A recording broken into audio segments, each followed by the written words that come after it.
Good morning, everyone. My name is Kelley Vlahos. I'm the executive editor of the American Conservative magazine. I'm very proud to be here today and to open up our set of panels. Thank you for being here. I think we're going to have a wonderful morning, lots of interesting topics and issues that I know that you're ready to get to. We have about an hour, so we're thinking of having a conversation for about 45 minutes and leaving about 15 minutes for question and answer. We have our microphone right here in the center. We just ask you to maybe keep your questions to questions and not statements, so we can give as many people the opportunity to ask questions at the end of the panel. And I'm going to get right to it. I'd like to introduce our distinguished panelists here with us today. Directly to my right is Bob Mary, the editor of the American Conservative. In addition, he's a longtime Washington journalist and publishing executive. He spent 12 years as a political reporter for the Wall Street Journal and 22 years as an executive at the Congressional Quarterly, Inc., including 12 years as CEO. After CQ was sold, he was sold to the Economist of London. He served as editor of the National Interest before retiring to Washington State to write books, but we dragged him back to be the editor of the American Conservative, and we are very happy for that. I failed at retirement. He failed at retirement, only to great purpose at TAC. He's also the author of several books, including Where They Stand, The American Presidents in the Eyes of Voters and Historians in 2012, and most recently issued this month, in fact, President McKinley, Architect of the American Century. So thank you for joining us today, Bob. Really appreciate it. Next, we have Will Ruger. He is a research fellow in foreign policy studies at the Cato Institute and also vice president for research and policy at the Charles Koch Institute and vice president for research at the Charles Koch Foundation. Ruger was previously an associate professor of political science at Texas State University and an adjunct assistant professor at the LBJ School of Public Affairs at the University of Texas, Austin. He is currently an officer in the U.S. Navy Reserve and a veteran of the Afghanistan War. He earned his PhD in politics from Brandeis University. And lastly, we have Mark Perry, all the way at the end there. He is the author of 10 books, including Grant and Twain, The Most Dangerous Man in America, which is an account of Douglas MacArthur in World War II. And his most recent, The Pentagon Wars, which just came out, traces the history of the U.S. military from the end of the Cold War through the Obama years. This most recent book was released actually last week. Right. Wow. His articles have appeared in Politico, The Daily Beast, The Nation, The Washington Post, Foreign Policy, and of course, The American Conservative, which we are so very happy to have him as a contributing writer. So thank you very much. We have an esteemed panel here today. So 18 months ago, then candidate Donald Trump laid out his foreign policy vision in a speech right here in Washington. Many thought it was coherent, even elegant, in establishing more of an America First mission, to which he said that his foreign policy, if elected, would install a vision that, quote, replaces randomness with purpose, ideology with strategy, and chaos with peace. He said as president, he would call for summits with NATO and the Asian allies in the Pacific. Chief among his goals would be to update existing organizations to, quote, confront shared problems, including terrorism and the refugee issue, or crisis, rather. He said that combating terrorism from Middle Eastern countries would be one of his top priorities, but he blasted attempts at nation building abroad and warned that leaders who have sought to bring democracy to the region have only plunged it into chaos. He said he would consider, quote, caution and restraint signs of strength, and that military intervention would not be his first instinct as commander-in-chief. He also said he believed diplomacy was a crucial guiding principle of foreign policy. Realists here in Washington were heartened, if not cautious, to believe that unlike a President Hillary Clinton, a President Trump would at least scale back overseas interventions, the impulse of preventative war, and engage in the kind of offshore balancing and diplomacy of earlier predecessors. More than a year has gone by now. He has been elected. There's been an uptick in airstrikes in Afghanistan and a promise to send more troops. There's been bombing in Syria, expanding military footprint in Africa, and as we know, a real effort to get out of, if not completely destroy, the nuclear pact with Iran. So questions abound about what his foreign policy even is. So I'm going to turn to Bob Mary now. Bob, what is the fate of realism and restraint in this Trump era? There is no realism and restraint in the American foreign policy in the Trump era. The fate of realism and restraint is roughly equivalent to the fate of that gigantic ice wall in the Game of Thrones after the dragon that came under the spell of the Night Walkers got through with it. But I pose a different question. Can it be regenerated? And my answer to that question would be not during the Trump administration. During the campaign, as Kelley points out, he talked like he sympathized with the concepts of realism and restraint. But he hasn't really demonstrated that that's where he is, and it isn't clear where he is because he hasn't really demonstrated any coherence. A year ago at this conference, we had Jim Webb, and he asked a provocative question. He said, how could a Republican administration perpetrate such a horrendous strategic blunder as to invade and occupy Iraq, only to be succeeded by an equally horrendous strategic blunder by a Democratic administration, lending moral support to the Arab Spring, and thus destabilizing the Middle East further and leading indirectly but inexorably to the civil war in Syria with all that that brought us. Now, at that time, we were blissfully unaware of what really to expect from Trump, although some of us really felt like he was going to, as Kelley noted, move us into more of a foreign policy that would be characterized by some restraint. But now we know that aside from words, there's no real significant departures from the sort of disastrous foreign policy actions of his predecessors. Kelley talked about the disparities, but I want to use some specific examples to clarify all this.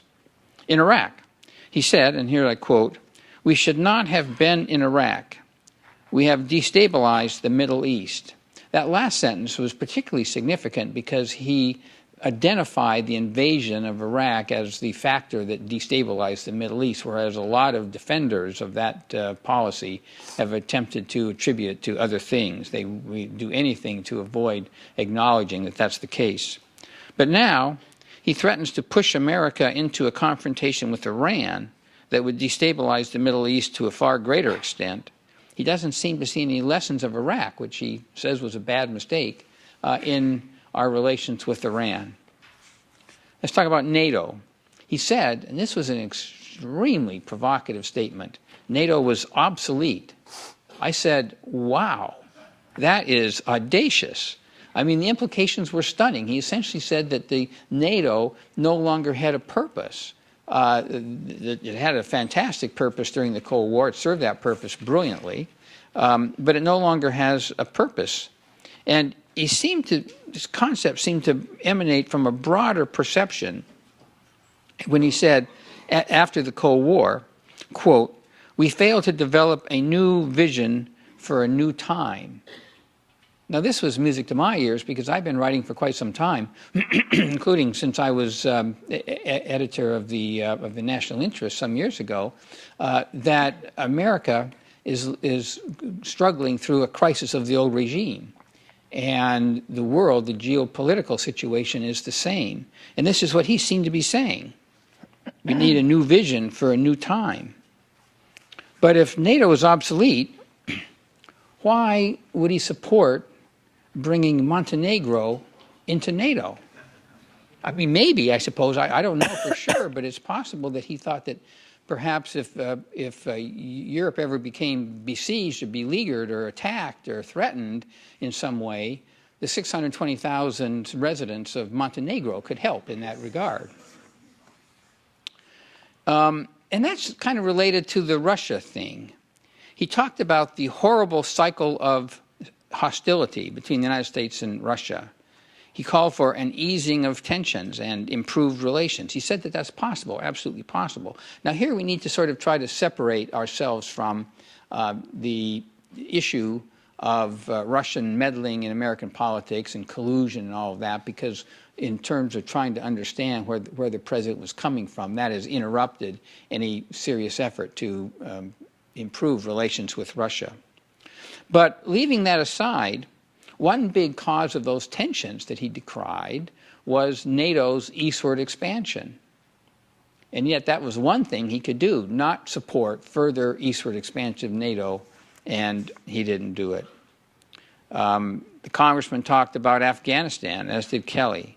He said that we were going to get out of the nation-building business. Wow, that's good news. Then he sends 4,000 additional troops into the nation-building initiative of Afghanistan. So to sort of sum up, Trump was maybe right when he said that logic was replaced with foolishness and arrogance. And I must say that it's really nice to have a president who's willing to stand up and speak out against arrogance.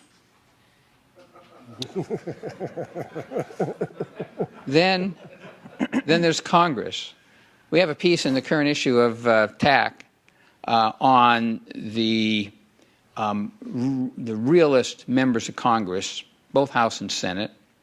I will say that we called it the congressional realist, and we scoured the congressional landscape to find true realists. These would be people that don't have any subliminal neocon impulses and no gauzy Wilsonian idealisms lurking in their consciousness. We found 8. And I have to say that that the subhead of that piece in the magazine was, "They might be scarce, but they're indomitable," which I have to say is a reflection of how we're always attempting to look on the bright side. But what's interesting is that it seems that the American people want a new direction in foreign policy. And it seems, I think you can make a very strong case, that that is one reason why so many Americans rallied to Trump's side during the campaign, based on his harsh attack on the status quo. But it turns out that he was not the leader to take on the status quo. He nibbles around the edges of it. And I have to say that he seems to be, now that we see him in office for a year, a man characterized by a jumble of powerful traits, often in contradiction to one another. But one of them is that he talks big and thinks small and acts even smaller. He seems to think that bold talk will yield bold results, and that isn't necessarily true. So I would say don't look for any serious departures from this president. And the only question I would pose is, if Bush's horrendous strategic blunder was the Iraq invasion and occupation, and if Obama's, as Jim Webb says, was the endorsement of the Arab Spring, I actually think that maybe Libya constitutes a more significant, serious deficiency there. But nevertheless, if those two presidents had those two bad results, what will be Trump's horrendous strategic blunder? I shudder to contemplate. Yeah, say so. Thanks, Bob. I'd like to turn to Will now. Now, back in December, you had a piece in the National Interest where you talked about, the headline was, "A lack of humility is killing U.S. foreign policy."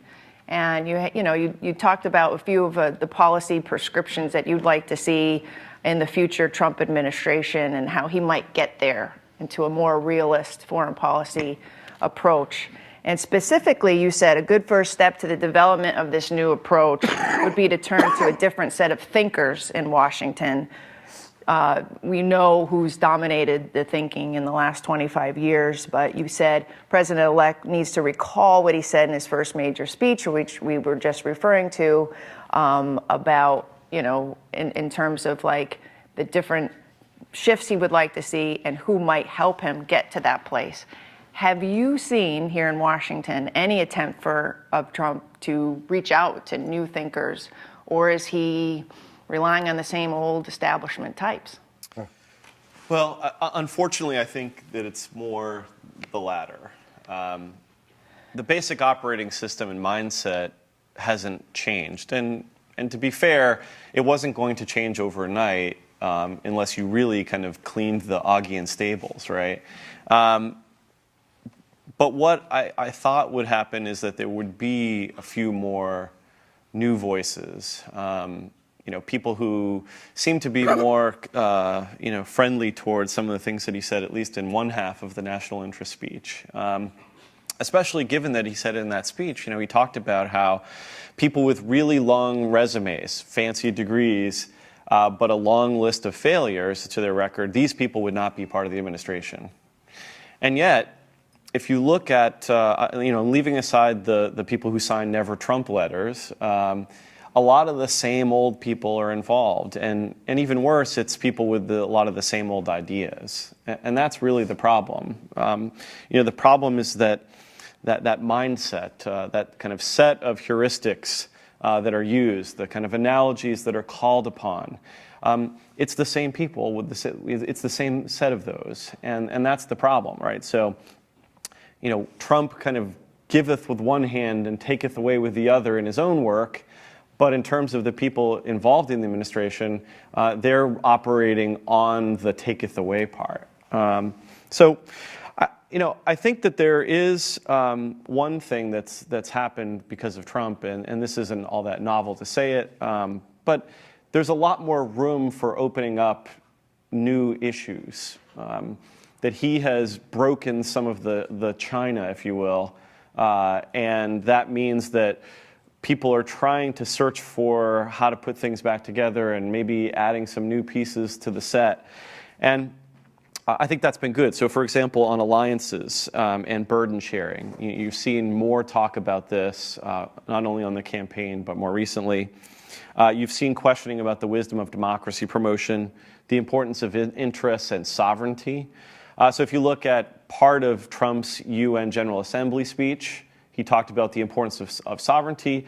He said a basic realist thing, which you haven't heard very much over the last 15 to 25 years, which is that, look, all leaders and all countries have their interests, and those leaders want to try to protect those national interests. So a kind of correct realization about the nature of the world, that states have interests, states are trying to protect those. They're not always simply doing evil or part of evil, that in many ways they're trying to satisfy their needs for security in an anarchic world. And that's a kind of basic realist, mantra. You've also saw in Secretary Tillerson's interests and values speech a lot of realism there. And I brought the speech with me. I won't bore the audience with reading through it, but just a few highlights. So for example, he talked about how we have to bring our alliance relationships back into balance. He talked about how we can't achieve our national security goals everywhere if we're telling people that they have to adopt our values, that there are going to be trade-offs.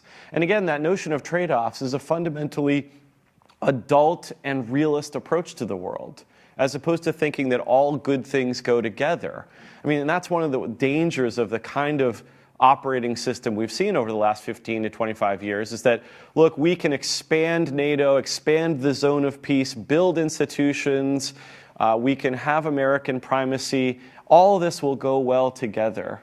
It's in our interests if things happen around the world, if we break up dictatorships, no problem, right? It all will go together and we'll be able to kind of march into the end of history. So in some ways, they've really ignored some of the lessons of the last 15 to 25 years and harkened back to that kind of Fukuyama-esque vision. Well, we haven't got there yet, but we will if we do these types of things, and all the good things will go together. He also talked about how we haven't really adapted our institutions for new times, a suggestion that perhaps things like these alliance structures were adapted for the Cold War, but weren't necessarily the thing we need for 21st century American security. I think those were all good things that you saw in Tillerson's speech. But then you hear all kinds of other things, right? Whether it's from at the UN with Nikki Haley, or whether it's with Brian Hook or other people in the Department of State, those are more troubling. And it kind of gets back to this issue of, did you bring the right people to the table? And look, in politics, it's frequently a team sport. You have to bring people to the table that share a kind of consistent vision of the good or of good policy. And if you don't have that, it's going to be hard to achieve your goals. And so you can have even if Trump were the realist that Bob would like him to be, or we'd like him to be, it would still be difficult if he didn't bring people to the table to make those arguments, to fight it out in those policy battles when those issues arise where you might want to stray from that basic core realist message, and then also really to execute on those policies and to avoid slippage between policy intent and policy outcomes. So it's really, that's one of the reasons why I said that in that piece, is we really need a new set of people. And that's why I would say, look, it's going to be a long-term fight for realism and restraint. I think Bob's right that the American people aren't excited about the status quo. I think that's one of the reasons why you saw Wisconsin voters, who favored a candidate they thought was going to be less hawkish. Because I don't think it's the case that whether you're from a kind of hollowed out town in Ohio or in the thriving Texas Triangle, that you really want to send your tax dollars or your kids to go fight in far off places. I mean, so Vice President Pence goes to Georgia and he practically, provides the security guarantee of NATO to them. And I think a lot of Americans would think, wait a second, like, how does this actually add up to the safety of me and my kids and my community? That's a hard argument to make. And I think we've been lucky that some of the commitments we've made, we haven't had that bluff called, because either we'll flake on the alliance and that'll have other ramifications, or we'll have to fight for things that most Americans are kind of scratching their head thinking, is this really worth it?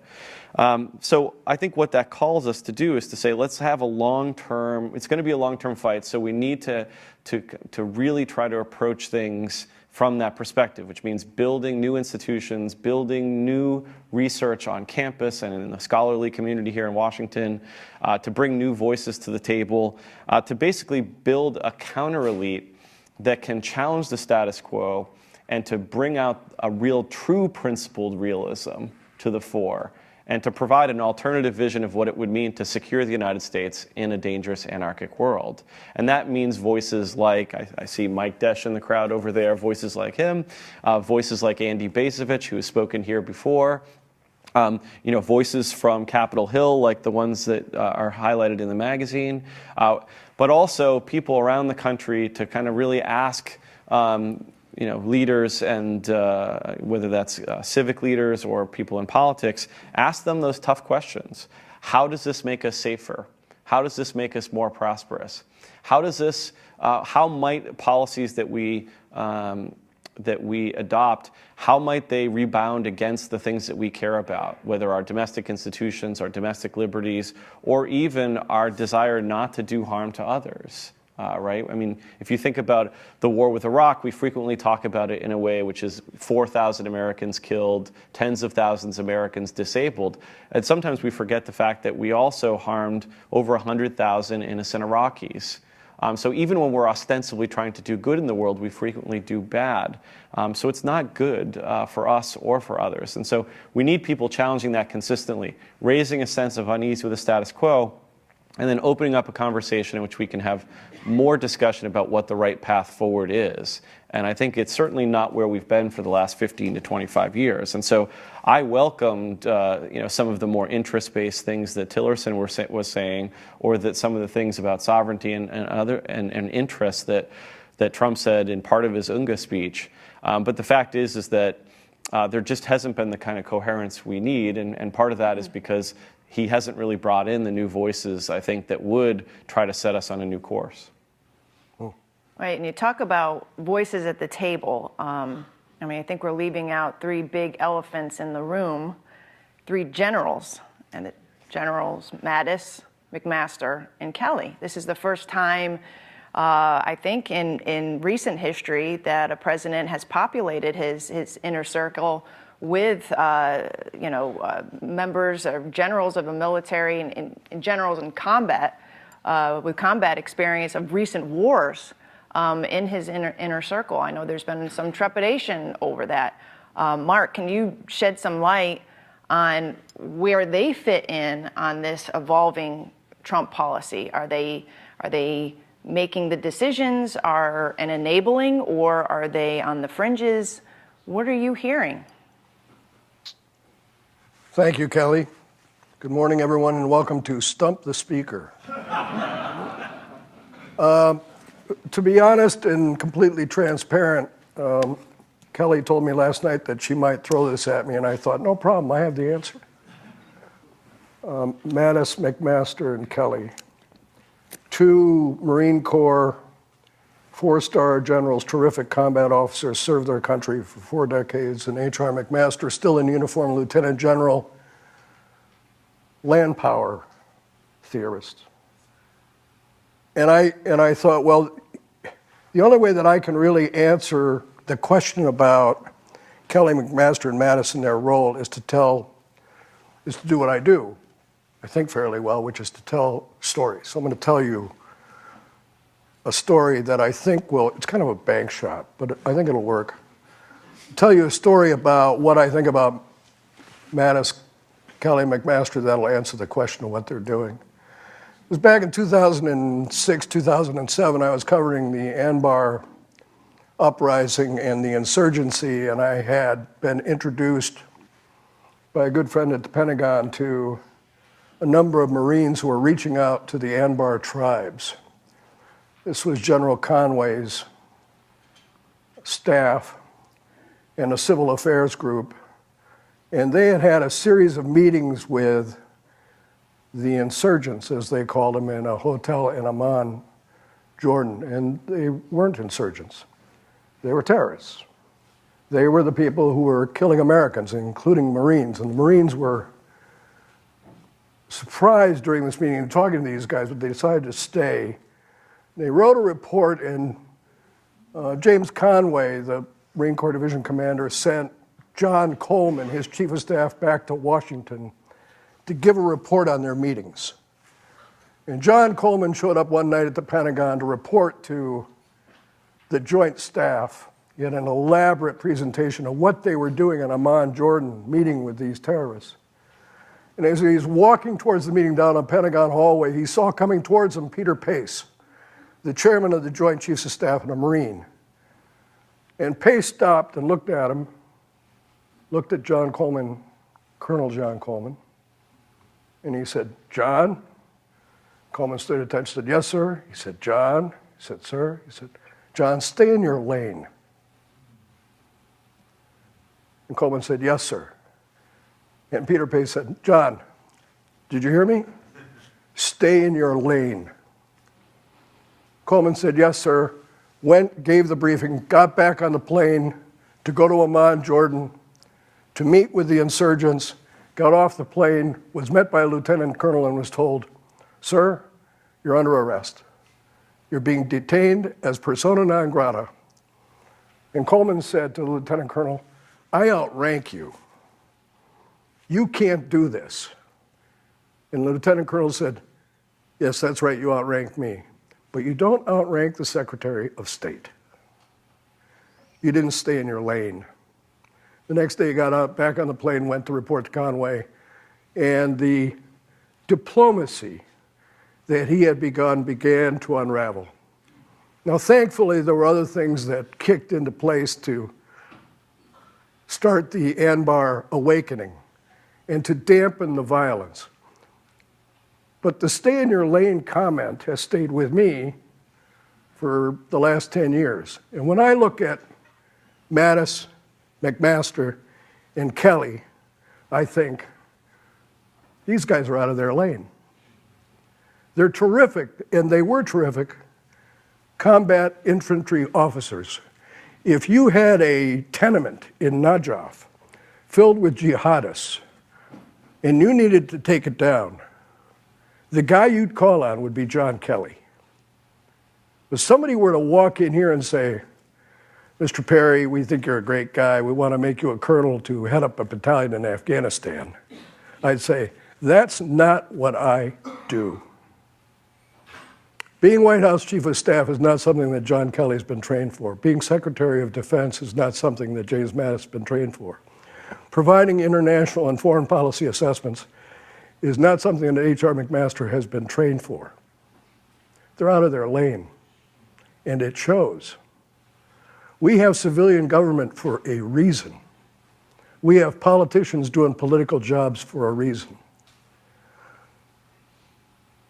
I'm not sure where this leads, but I think we've seen over the last week, 2 weeks, especially since the John Kelly press conference, that the adults in the room who are meant to fence in the president are more like the president than we might imagine. And that the adults in the room might at some point let us down. They might, in fact, reflect the military that they're from, which is expeditionary. I'm going to tell, I hope people don't mind, I'm going to tell 2 more stories to kind of explicate what I mean and what I think the implications are. Stories from the deep past, the 1980s. When I began in this business covering the military, I decided to write a book on the Joint Chiefs of Staff. And the reason I decided to write a book on the Joint Chiefs of Staff is I was urged to do so by a man by the name of Bruce Palmer. General Bruce Palmer was the acting Chief of Staff of the Army and the head of 2nd Field Force in Vietnam, and a really outstanding military officer. Had served in World War II, then had served in Vietnam, and he was one of the military's real thinkers. And I was able to interview him in 1985 when I was editor of The Veteran. And in the middle of the interviews, Vietnam veterans kept coming to the door to meet this man who just finished a book called The 25-Year War. And for those who've lived through the era and remember it, this was a painful, the Vietnam era was a very painful and dark time. And Palmer understood that and worked hard to kind of heal what had happened in the military. And during the interview, he said 2 things to me that I thought were quite insightful. The first was, he said, remember, if you have to explain to your soldiers why they're there, they shouldn't be. And the second thing he said is, we have a social contract in the military between those who command troops and the soldiers themselves. And I said, what is that? What is the contract? He said, it's a social contract, like a social contract. They promise that if necessary, they will give their lives in service to their country. And in exchange, we pledge not to waste them. He said, if you break the contract, you break democracy. If you break the contract, you break the military. The second conversation I had was with Caspar Weinberger, the Secretary of Defense. I wrote, just as an aside, I wrote a piece for Vice magazine on telling this story, and the editor got back to me and said, you have to tell us who Caspar Weinberger is. He also said, and if you could please define détente. Oh. And I thought, maybe I should just make it official and retire. Weinberger was a very interesting man. I had a hard time getting a hold of him, and he finally promised to give me 15 minutes so I could interview him for my book on the Joint Chiefs of Staff. And the interview went on for a half an hour, and I found him to be a fascinating guy. I didn't think I would like him. I really, he was a very attractive character, kind of funny, and what you see is what you get. And with Caspar Weinberger, you get gristle and gruff. So we did the formal interview, and at the end of it, he kind of got informal, and he said, "Well, Mark, what do you think of the Pentagon? What do you think of what we're doing?" And I said, "Well, sir, to be honest, I'm a little bit upset and concerned." He said, "Why?" I said, "Well, you're spending all this money buying weapons." And he went, "Oh, no, really?" I said, "Yes, sir." And he said, "You're upset about that?" I said, "Yes." And he said, "Listen, Mark, we're not spending a lot of money on weapons in order to use them. We're spending money on weapons so that we don't have to." He said, "You've been kicking around here a long time. You seem to be a smart guy. What do you think? What do you really think? All right, you don't like the weapons purchase. What else?" I said, "Well, sir, the bureaucracy here is unbelievable. Nothing ever seems to get done." And he said, "Well, Mark, you're a good left-winger. What is it you want us to do?" And I said, "Well, actually, sir, I don't want you to do anything." And he said, "Exactly." And that's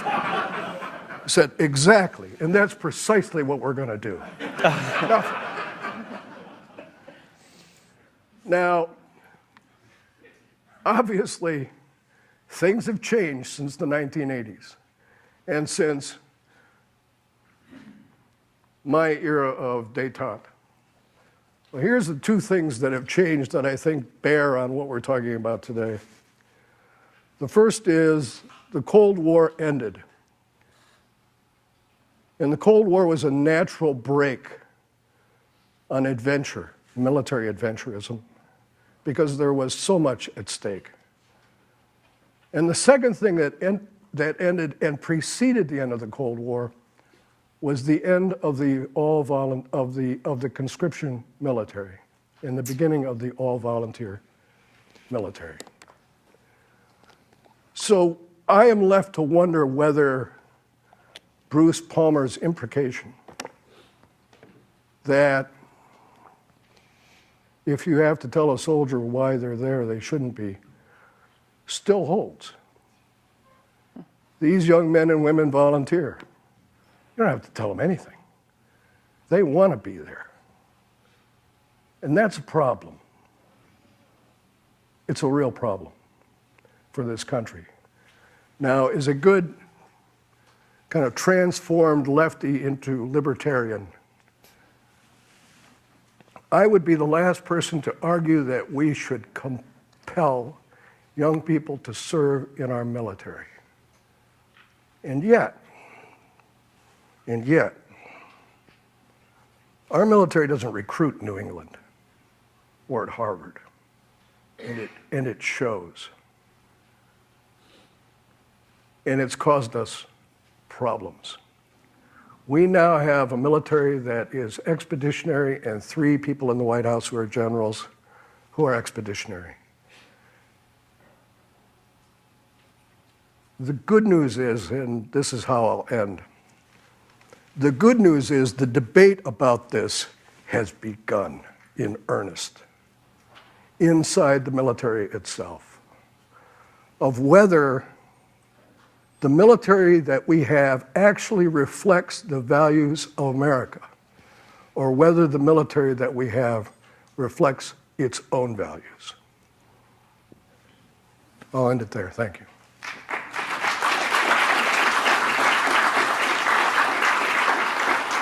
I agree with you. That debate is exploding. It is. We had a couple pieces on the American Conservative on our website in the last week and a half, and we got tons of comments. It generated a lot of conversation.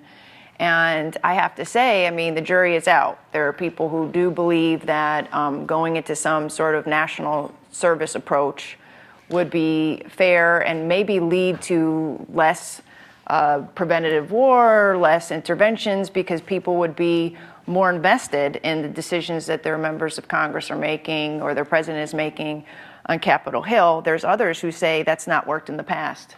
So it's not prevented war. It's not prevented overseas adventures. So I think the jury is out on that, but I think having the debate is really important. And maybe that's something that we can talk about at some other, in some other venue and in some other event with the American Conservative, because I think that our writers and our thinkers are right there, at the forefront of this. It is a conundrum. We have less than a half of a percent of the American population serving all of our military wars and operations overseas. So definitely an issue. I have a ton of follow-up questions, but I know I'm not going to get to them all. So I'd like to talk a little bit about another elephant in the room. In the last month or so, there's been a lot of talk about this split among conservatives, in this new Trump era between the Bannon populists and the old school Republican establishment, which would include now neoconservatives who have been predominantly never Trumpers. How does this fit in with, how does this bode for the Trump foreign policy? Which side is going to prevail? And we know where the neocons stand on war and foreign policy. But what about the populists? Will they be able to bring maybe new approaches to the table in terms of war and foreign policy? Should we be rooting for them? Well, Kelley, I guess you could ask, is that second group, where are they, right? Bannon's not there anymore. The other people associated with him aren't. So maybe that wing is gone. But the other thing is, are either of those wings the things that we want? It's not as if Bannon was someone who is espousing fully a kind of realist and restraint vision. You hear a lot about the importance of Iran to people that were on that wing. That's not something that is consistent with realism and restraint. And so it's probably that we need a third option. And in some ways, that was an option represented partially by Trump himself, as some of the quotes that I gave and Bob gave.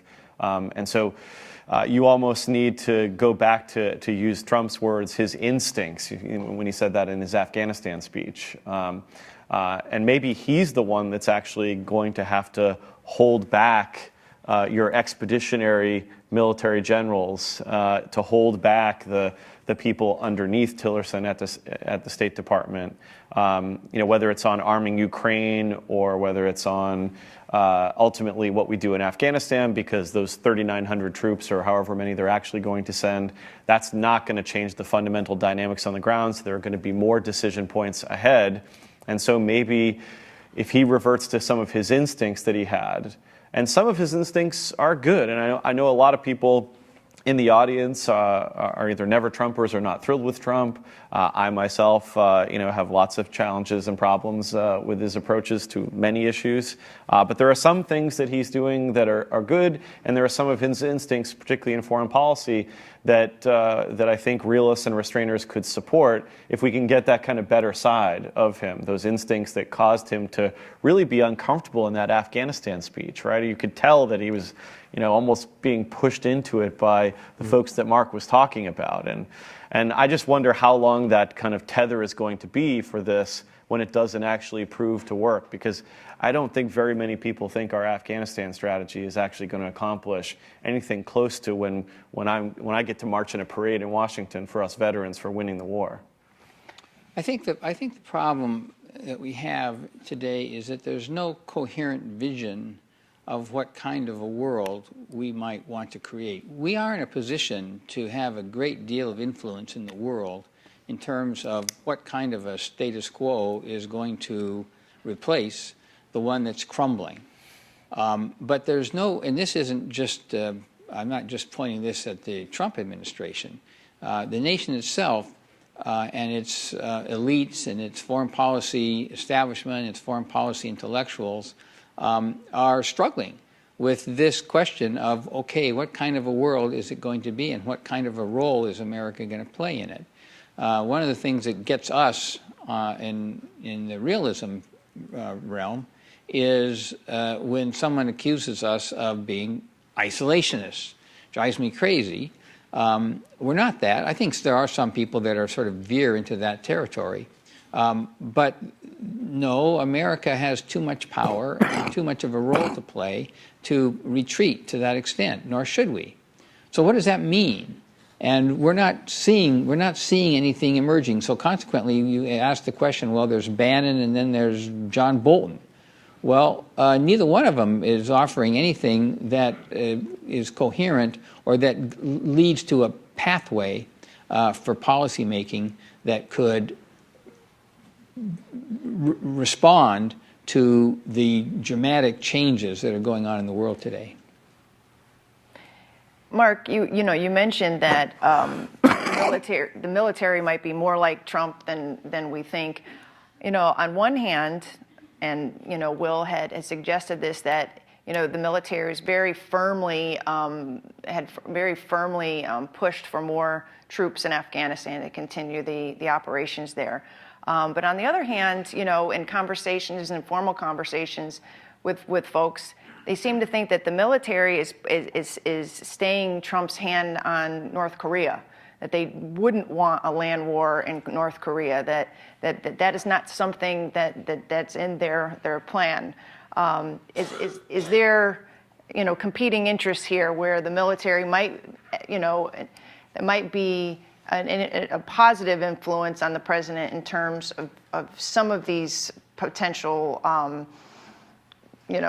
military crises in the world outside of Afghanistan? I'm not sure I've ever heard John Kelly, Jim Mattis, or H.R. McMaster talk about Korea prior to serving in this administration. They talked about was Iran. That's what they talked about. Mattis said, problem in the world is Iran, Iran, Iran. The malign influence in the Middle East. John Kelly talked about drug gangs in Guatemala and Honduras and how Mexico's on the verge of collapse. H.R. McMaster talked about how Russia's developing a tank that's invulnerable, the first time that's ever happened in history. I agree very much with what Bob said. At the outset of the Cold War, we had NSC 68. The best minds in foreign policy in this country got together and sat down and hammered out a strategy of how we were going to handle what turned out to be the next 40 years, which was a foreign policy of restraint, which was containment and let's not push any buttons and let's wait, because their system doesn't work. After the end of the Cold War, we never replaced NSC 68. There is no guiding strategic principle for the war on terrorism. It's kind of a one-off.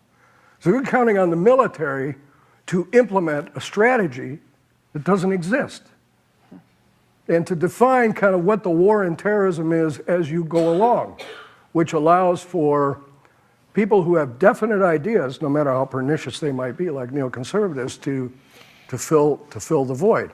I think that one of the problems that we're really faced with, you kind of boil it out, is what would you rather have? A president who's right on foreign policy but an infant,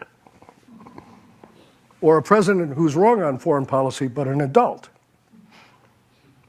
And my vote is for a president who's wrong on foreign policy but an adult. And that's not what we have. And so we've inserted military officers in the hopes that they're adults. I think it's a bad bet. I mean, I can't predict where we're going to go, but I think that, thank God we're at least, this is such a punt, but thank God we're at least debating the points and trying to answer the questions. We need a strategy for the war on terrorism, I think, and we don't have one. And the reason we don't have one is because we don't know what strategy would look like. But I think it's time to get people together from all parts of America to sit down and talk about what our foreign policy strategy would be. It's an international scandal that we don't know what we're doing. We don't know what we're doing. So I get what you're saying, particularly when it comes to a strategy or a campaign to attrit or stop terrorism. But don't you think we actually do have even if it's amorphous, a kind of strategic outlook? I mean, it's primacy, right? It's deep engagement. it's solidifying and expanding the liberal order. And that while there are differences on certain margins between, say, Republicans, Democrats, conservatives, and liberals, that there is a kind of coherent sense that America needs to be leading around the world. The United States needs to be supporting robustly the international order. We need to be the defenders of first resort against any challenge to that liberal order. We need to smother peer competitors in any of the kind of three major centers of the world, and we need to muck around where necessary for our quote-unquote interests in other parts of the world. And that seems to me to be something that unifies the blob, as it was said, and the deep state, and just generally the foreign policy establishment. And that's what I think is actually dangerous, is that we have an incoherent mind, or we have a coherent mindset around this notion of kind of liberal hegemony. And so it's really realism and restraint that offers a coherent vision in opposition to that. So I do think there is a grand strategy debate. It's that realism and restraint is losing. And even under primacy or other types of strategies, it would be hard to win a war on terror given the nature of that. I don't disagree with anything you said, but the implementation of a policy that protects the United States, that protects our national interests, that helps our allies, that keeps bad actors from mucking around, that what was your word? That kind of stifles, emerging actors who are malign. All of that is good. I agree. All of that is fine, and it sounds fine. But it's the implementation that's the problem. Here's the problem. We're cooperating with Iran against ISIS. We're cooperating with Iran, which the president just called a state sponsor of terrorism, in support of Hezbollah, against ISIS. We're on the battlefield with them. How do you square the circle? Right. I mean, there are fundamental contradictions within primacy. That's why I don't favor it. So I actually don't agree with you that these are good things, because these good things actually have to be executed upon, and then these contradictions and fissures emerge. And so you get into this, the enemy of my enemy is my friend, and then they're not, and then it's problematic, and it causes problems for other friends and help with other enemies, and eventually... I'm just arguing that we figure out what we want. And we haven't done that. We have, in 2007, one of Rumsfeld's guys came to me and gave me an interview on what the secretary wanted to say in public so I could write it down. And at the end of the interview, I said to him, "You mean to tell me that we're losing in Iraq?" It's the United States of America. And he said, "I'm not telling you we're losing in Iraq. I'm telling you we're not only losing, we're on the wrong side." How can that happen? How can it happen that the greatest country in the world can't enunciate the principles it wants to uphold in the international environment? We have not defined them, and we need to do it. We're 20 years too late, but we've got to do it. I'm not arguing for coherence. I'm not arguing that all makes sense. I'm telling you that we have leaders in this country who need to stand up, if they're leaders, and tell us what the war on terrorism is all about, when it ends, how we win it, whether it can be won, and what we do about it. When's that ever happened? When has that happened? Let me ask a question. Who's the most consequential foreign policy player of the last 25 years, say? I don't think it's George W. Bush. No. I don't think it's Obama, certainly not Trump. It's Osama bin Laden. Osama bin Laden touched off something, and I think he knew what he was doing. I think he knew he was going to poke that hornet's nest, and the hornets were going to be going all over the place, hither and thither. And now he's got us into a kind of a new. We didn't even know about it until these 4 deaths in Niger, but we're in kind of a new adjunct of our war on terror, which is that we cannot allow any nation anywhere in the world, as far as I can tell, but certainly in Africa, to descend into chaos. Because if it descends into chaos, we're going to have another Afghanistan situation, and we're going to have another attack on the homeland. Think about that. Think about what kind of a remit, a foreign policy military remit that creates for the United States of America. And we're doing it. We didn't know. We even, as Mark says, or I guess the congressman, not even McCain knew that we had troops in Niger. But we got troops all over Africa. What I'm afraid of is that this is all going on autopilot. When Lindsey Graham gets up there and says, "I didn't even know we had troops," I mean, part of me is thinking he's being disingenuous because the reporting is out there. Nick Turse has done plenty of reporting about our expanding footprint in Africa. We know how many troops are there. There's hearings on the troops out there.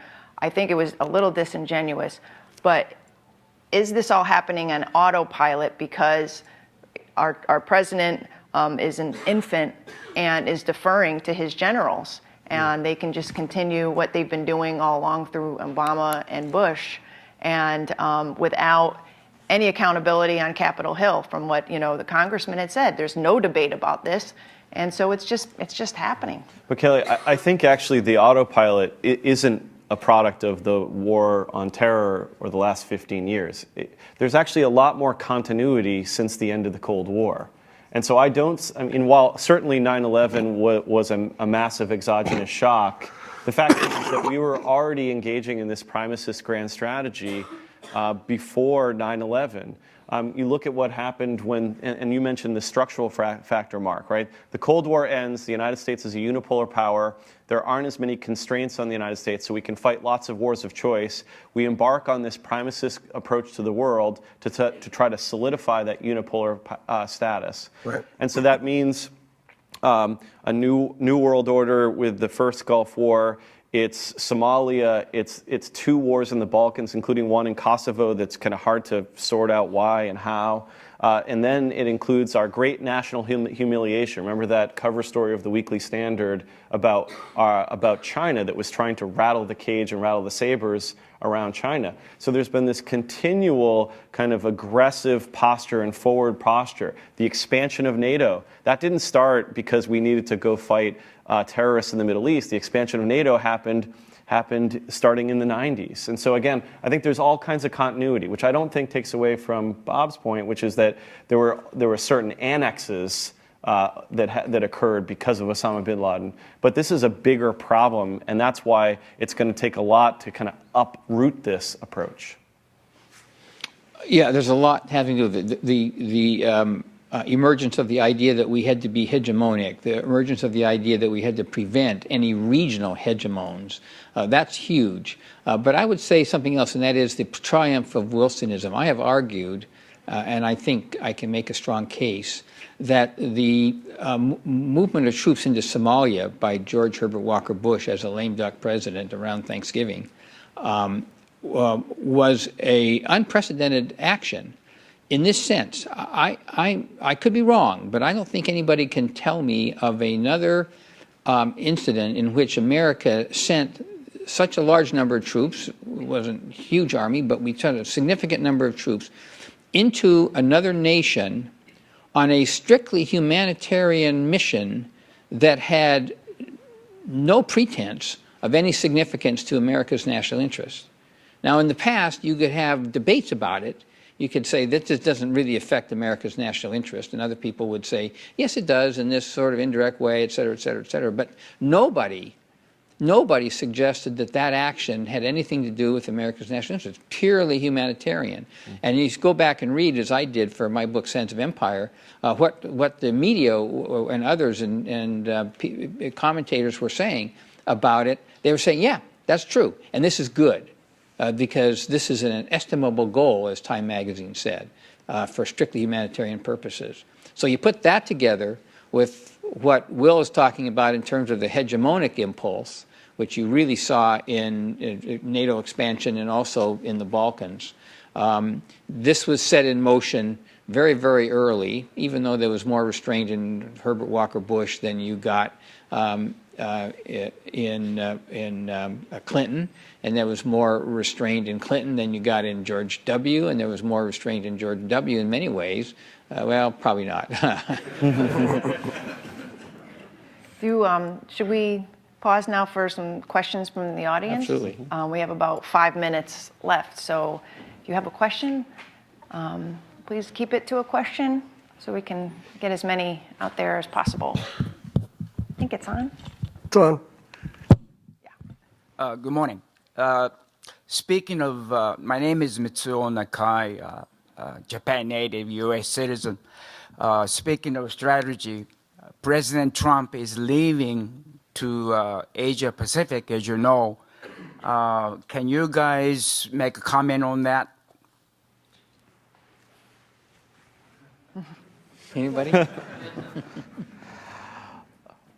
I mean, one of the things about the Trumps kind of rattling the kind of general establishment early on that I didn't like actually was his views on trade. I mean, I think the elite consensus around free trade was one of the best things that emerged during the Cold War, and one of the best things about the foreign policy establishment was generally a view that trade is positive sum and that we should try to liberalize trade. Now, that doesn't mean that deals like NAFTA and other ones were perfect. They weren't. That they could be very simple, but they're very long. But I think that I hope that in the president's engagements, particularly in Asia with important trading partners, that we don't foul up the best part of the liberal international order.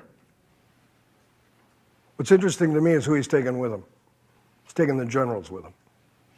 This is not a staff steeped in diplomacy. These are guys who are there to fence him in, and to hope that this trip goes better than his inaugural trip to Europe, which I think was a rhetorical disaster. So I find that interesting. Sir? This question is directed to Mr. Mary. One of the most knowledgeable contributors to your magazine, Phil Girardi, who was a former CIA operative, brought a lot of personal experience to his many articles, was fired by you recently. And apparently he was fired because he wrote an article, at least I read it in the UN's review, which dealt with the Israel lobby, basically, the neoconservatives, naming names, who are distorting our policy towards actually favoring Israel rather than the United States. The article tackled an elephant in the room, and it seems to me that from people I have talked to, there was nothing incorrect about what he said. It was very much like an article that Pat Buchanan wrote when the magazine was founded, called Whose War?, based upon Israeli influence on American policy towards the Iraq War. My question is, why did you fire Phil Girardi? Well, I'm not sure that it's an entirely appropriate question for this particular forum. We're here to talk about policy and have a significant discourse. But since you brought it up, I will attempt to answer. I think it's briefly as entirely appropriate. Well, that's your opinion. You're entitled to it. I think that I'll just tell you, I love Phil, and I love having him write for the American Conservative, and it broke my heart what happened there. And I will say also that the points that he was trying to make, the argument that he was attempting to muster, is not an illegitimate argument. In my view, there are people here who have been at the vanguard of that, and very courageously, and I applaud those people. But the manner in which one writes about these things is very, very significant from our perspective. And when someone says that Jews who have particular opinions should recuse themselves from discourse on subjects in American politics, and that if they don't have the character to do so, then they should be labeled on television screens as, and invoking specifically a particular person, Bill Kristol, as we have label warnings on rat poison. That's a little bit beyond the pale for me. So if that's the answer to your question, sir. I'll be asking a question, not giving a speech. Hi, Christopher Gray. I'm a close friend of Andy Bacevich since 1994. I want to ask about two people The first, Elliot Cohen, is I consider the problem. The second, Tom Cotton, may be part of the problem, but may be part of the solution. And I'm surprised you didn't mention either of them. Tom Cotton is who advised Trump to hire H.R. McMaster to be his national security advisor. He's also the one who sold Trump on reneging on the Iran agreement. So all four of you, especially Kelley Vlahos and Mark Perry, I'd like to hear your comments on those two men. Well, Elliot Cohen's a friend of mine, and I consider him a sophisticated observer of civilian-military relations. I think I disagree almost entirely with his foreign policy views. But you know, when you're a writer and a commentator and a reporter, you have to put aside your foreign policy views and acknowledge the expertise of others. And for me, Elliot Cohen is an expert. And if you read my recent piece in Politico, sadly not the American Conservative, but in Politico, mentioned in today's New York Magazine, you'll see that his comments on the general surrounding Trump were very insightful. I don't know Senator Cotton. He's served his country in uniform. He did recommend H.R. McMaster. He's a senator. He has the right to promote whoever he believes will serve his country. And I don't know anything about, I've never met Senator Cotton, but I can tell you what I told you about Elliot Cohen. I disagree entirely with his foreign policy views. But he's entitled to them. Well, I think Senator Cotton, and maybe more specifically Nikki Haley, has been a concern among realists and definitely our audience at the American Conservative. She poses this sort of question about where does Trump's foreign policy go? She's very hawkish. She comes from that neoconservative realm. She's supported by neoconservatives, and so is Tom Cotton. Both are very influential right now. Tom Cotton on the Hill and Nikki Haley at the UN. So there is a lot of concern about how much influence they do have on the Trump White House. Tom Cotton has been at the forefront of this Iranian deal and getting out of it. So I just think I'm sure he recommended McMaster because Tom Cotton is a veteran of the Iraq War and McMaster is a hero of the Iraq War. So that's not too surprising. But those two people are definitely to watch as going forward. And we have one more question. Yeah, Stephen Allen, Capital Research Center.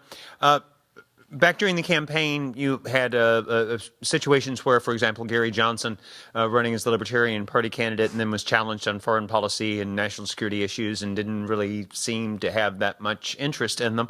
Donald Trump, when he was putting together his foreign policy team, had to bring on essentially ringers in order to fill out the team, which has now gotten him in trouble because they had basically a glorified intern who lied on his resume, who was listed as a foreign policy advisor.